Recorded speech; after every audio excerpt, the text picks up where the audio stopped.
Pemerintah Taliban menolak tudingan Tajikistan terkait 2 serangan di wilayah perbatasan yang menewaskan 5 orang, termasuk 3 warga Tiongkok pada sepekan terakhir, Senin 1 Desember.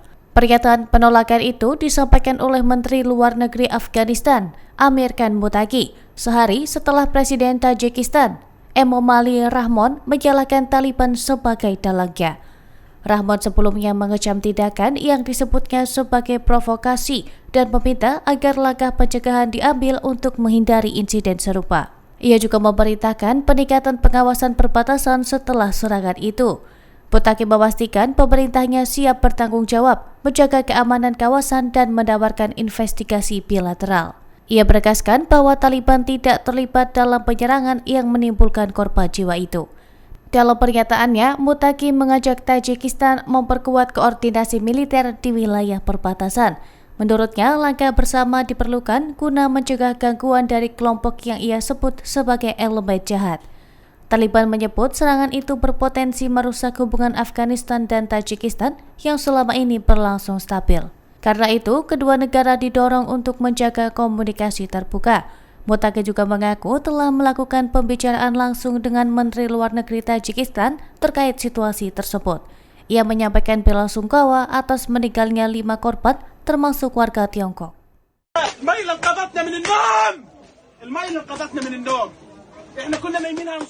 Hujan lebat pada 25 November menyebabkan banjir yang merendam puluhan ribu tenda pengungsian di jalur Gaza.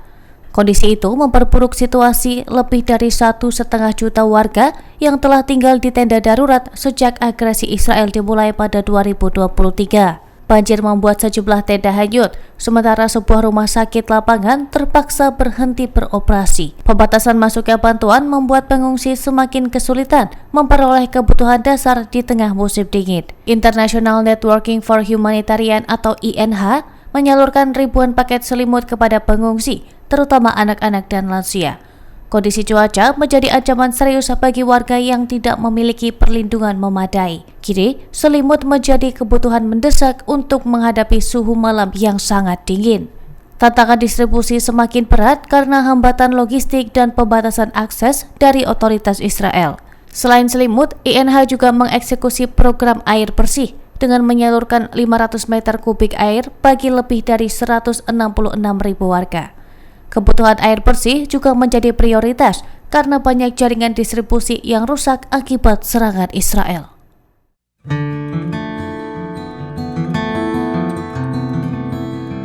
Universitas Islam Gaza kembali menggelar kegiatan belajar tatap muka pada Sabtu 29 November.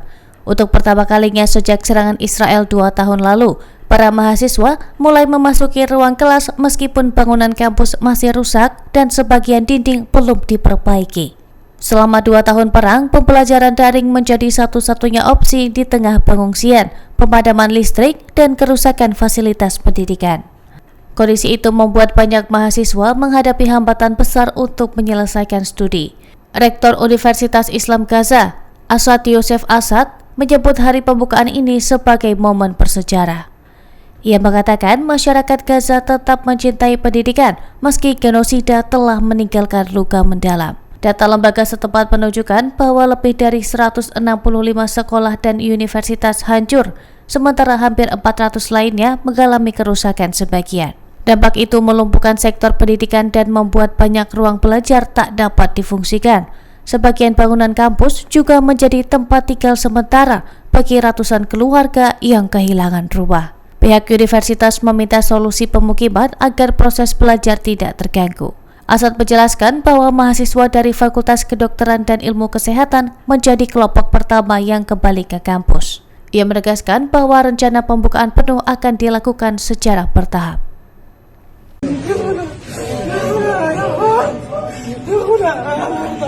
Serangan drone Israel di Khan Yunis kembali menimbulkan korban jiwa. Seorang jurnalis foto Palestina, Mahmoud Wadi, meninggal dunia sementara seorang jurnalis foto Palestina, Mahmoud Wadi, meninggal dunia.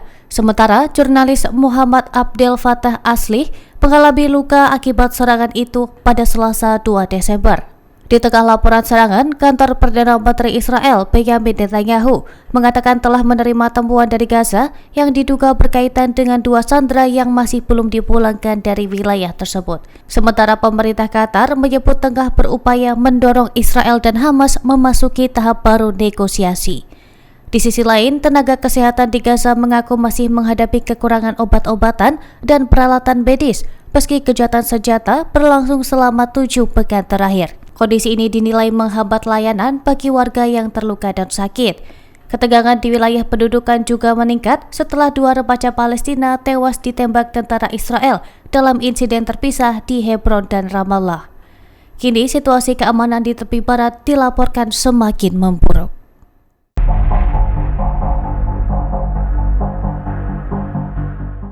Kementerian Pertahanan Israel menyatakan sistem pertahanan laser Iron Beam akan siap dioperasikan pada akhir tahun ini. Kepala Penelitian Kementerian Daniel Gold menyebut teknologi ini berpotensi mengubah dinamika pertempuran di masa depan. Pengembangan Iron Beam diklaim telah selesai dan serangkaian uji komprehensif berhasil memvalidasi kemampuannya.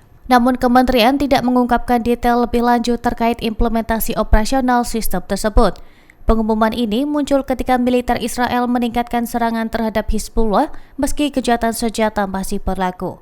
Iron Beam dikembangkan oleh Rafael dan Elbit untuk memperkuat pertahanan terhadap drone dan proyektil jarak dekat.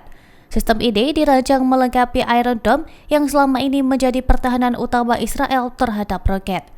Israel sebelumnya telah gagal mencegat sejumlah proyektil Iran dalam perang 12 hari pada Juni yang menewaskan 28 orang.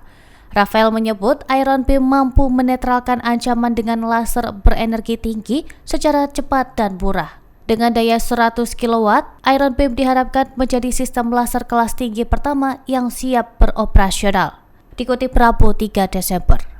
Download Tribun X sekarang, menghadirkan lokal menjadi Indonesia.